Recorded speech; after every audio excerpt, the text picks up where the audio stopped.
Hello everyone, welcome to my new mini blog. তো আজকেও বেরিয়ে পড়েছিলাম প্রতি বৃহস্পতিবারের মতন ঘুরতে দুজনে মিলে।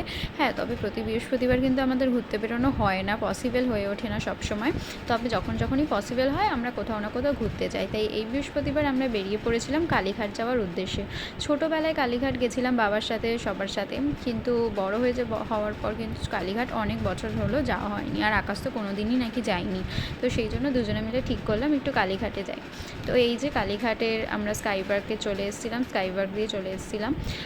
এই যে মন্দিরটা এখন নতুন করেছে সবাই জানো, আর খুব সুন্দর করেছে, খুব সুন্দরভাবে সাজিয়েছে। মন্দিরের সমস্ত কিছুই ভালো, কিন্তু একটা জিনিসই খুব খারাপ লাগে, যে এটা হচ্ছে পান্ডাদের যে ব্যাপারটা থাকে। আর এখানে নতুন বড় বউ বিয়ে করেছে, তারও একটু ভিডিও করে নিলাম।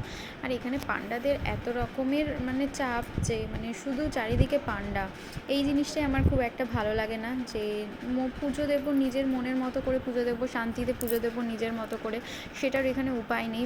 পান্ডাদের খুবই জড়াজড়ি ব্যাপার থাকে।